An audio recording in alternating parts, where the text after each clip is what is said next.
The only negative right now is I hear people saying, oh, we missed it. Like, are you joking? Maybe the national anthem has ended. Maybe we're in the first inning, but the game's barely started. I mean, we are at just the knee of the curve. So if you think about an S curve, you get 10 years for the early adopters, 10 years for the middle 80%, and then 10 years for maturity. We're just entering that second decade. First 4 years, science experiment, doesn't really count. The next 10 years, real. This year, real. But we're not even a year into the upward slope of the S curve. And so to say you missed it, not even close. In his most recent interview, Mark Yusko reveals his latest prediction for the 2024 crypto bull market. He believes that the 2024 period represents a huge turning point for the industry. Yusko is looking forward to the rapid price increases of many cryptocurrencies, which he predicts will start in June 2024 and continue until June 2025. He foresees massive gains for cryptocurrencies like Bitcoin, Ethereum, Solana, and even meme coins during this time frame. Make sure to stick around to the end of the video where Yusko goes over the progression of cryptocurrency prices from undervaluation to stabilization and then rapid increases. But before that, today's video is brought to you by Crypto.com. If you still haven't got a crypto card yet, you're living in the past. With traditional cards, you have to pay annual fees, they take percentages, and some banks charge you at every transaction. That's not the case with the Crypto.com Visa card. With a Crypto.com Visa card, you can spend your crypto anywhere you want, and the benefits are insane. With your Crypto.com Visa card, you can earn up to 5% back in Crow rewards on every transaction, enjoy 100% cashback on Spotify, Netflix, and Amazon as a new customer for the first 6 months, get complimentary access to airport lounges and elevate your travel experience, and flaunt your style with the sleek and stylish metal card. Now, Crypto.com is currently giving out a $25 new user sign-up bonus for Jamie Tree viewers. Here's how to get your $25 bonus and start earning up to 5% back.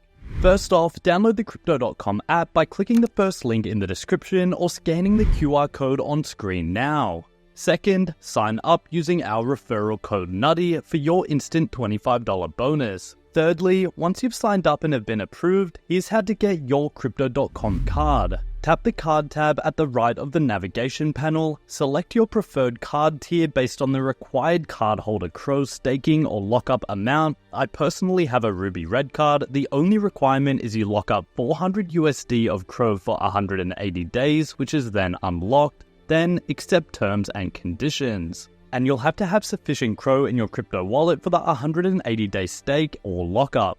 Finally, submit your delivery address. Then you'll get your Crypto.com Visa card, start making transactions, earning rewards, and enjoying the perks. So to claim your $25 bonus and earn up to 5% back on all your spending, click that first link in the description to get started with Crypto.com today. Now, back to the video. We are deeply into crypto summer, although the fun part starts in crypto fall, which will start this June post-halving. I've been talking about this forever, literally.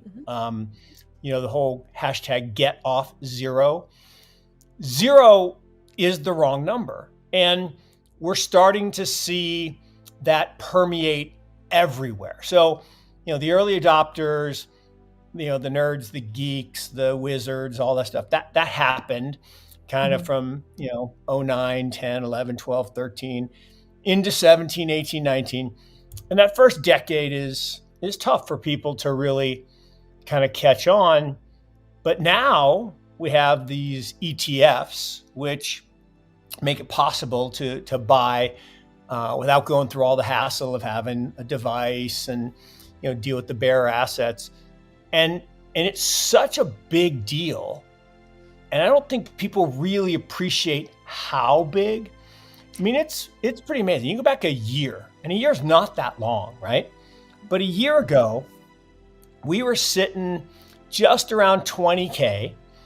We had rebounded 33% off the Hurricane Sam bottom of 15K, back when, everyone was like, oh, it's going to zero.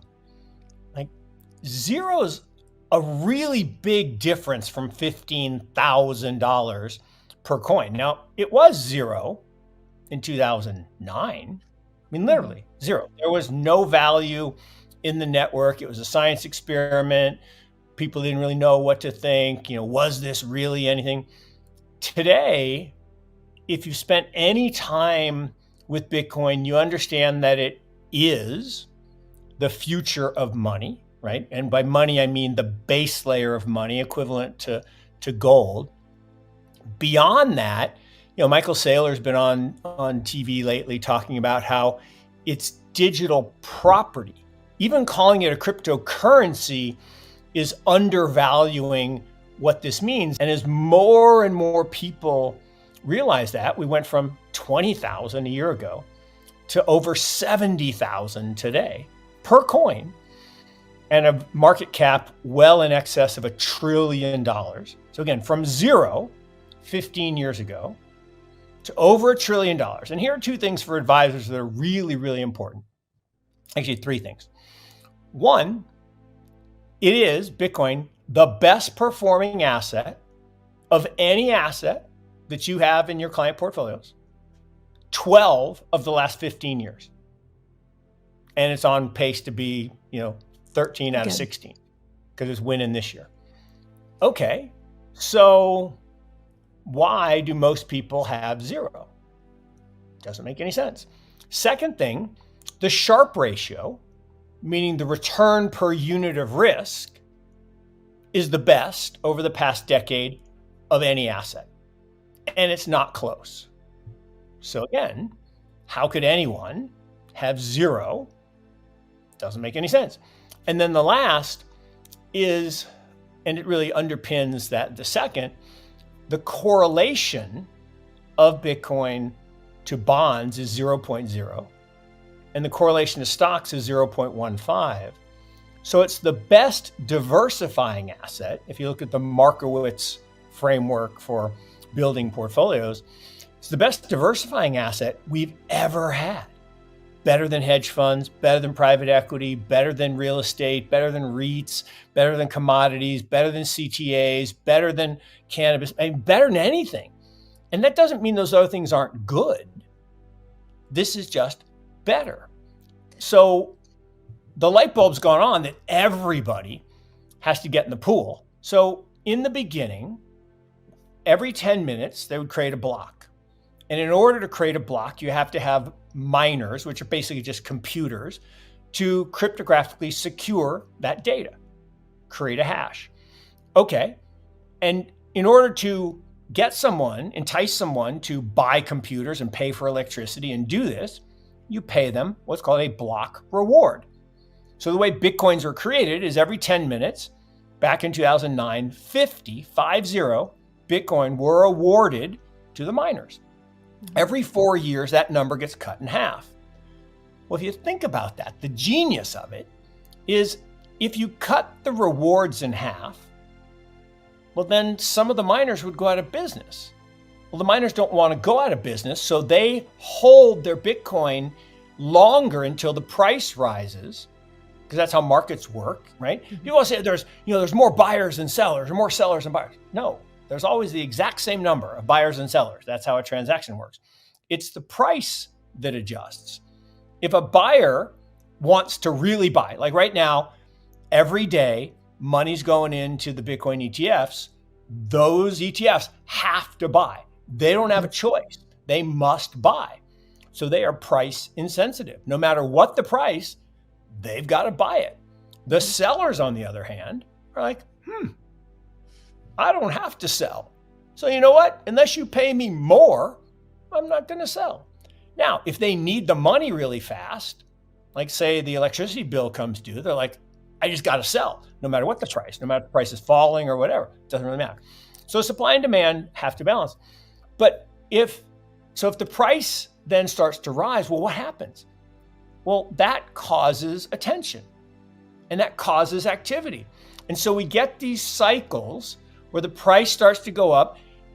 And the problem with the price going up of anything, whether it's NVIDIA shares or MicroStrategy or Bitcoin, the gamblers start to come in. They're like, oh, look how high this is going. I'm just going to buy it.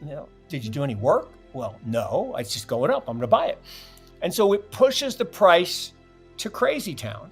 So that was 2017 at 20,000. The fair value of the network was 10,000. We got to 20,000. In 21, the fair value of the network was 31,000, and we got to 68. Well, eventually, the kid says, hey, that guy's not wearing any clothes, right? The emperor has no clothes. And the price will adjust, and that's crypto winter. So we went through crypto winter in 21, and we went all the way down, right? All the way down to 15,000, way below the fair value, because the fair value had started to creep up into the 40s. So we were way below fair value. Well, then what happens? Well, when any asset, again, whether it's a cannabis stock or, a bond, it doesn't matter. If the price is below the fair value, because that's one of the things about price. Price does not equal value. Yeah. In fact, John Burbank, one of my good buddies in the hedge fund, said price is a liar, right? Price has nothing to do with value. Price is just what two people agree to exchange a small amount of good or service. Mm-hmm. The value is what the value of the asset is. So when the price was 15 and the fair value was in the 40s, I'm waving it in. Like, come on in, yeah. So I'm gonna buy it. So that was a year ago. And for the last year, we went from crypto winter in 21 into crypto spring, right? Mm-hmm. Which is where the price kind of stabilizes. Then crypto summer, which we're in today, right? So from June of 23 to June of 24 is crypto summer. And crypto summer is where you start to get back to fair value. So fair value today is in the low 50s. Well, we got there right before the ETF launch. And now we've exploded up to 70. It's like, what's going on? Supply and demand. So there's Mark Yusko with his expert insights. In the interview, Yusko discusses the current state of the crypto market, referring to it as crypto summer, a term used to describe a period in the crypto market characterized by bullish sentiment, rising prices, and increased optimism amongst investors. But despite the rising performance of the market at this time, Yusko also notes the real-world exciting part begins in crypto fall, which he predicts will commence just after June following the halving. He reflects on the evolution of Bitcoin from its early days when it was considered a mere science experiment to its current recognition as a future of money, likening it to the base layer of money equivalent to gold. Ultimately, Yusko acknowledges Bitcoin's role as the first application of blockchain technology specifically tailored to money, value, and property exchange without intermediaries. With all of that said, Bitcoin surely is a revolutionary asset that is guiding us all towards a world where financial sovereignty is not just a dream, but a tangible reality for us all. Anyway guys, hope you all enjoyed today's video and that provided you with some value. I'll see you all in the next one, and as always, all the best.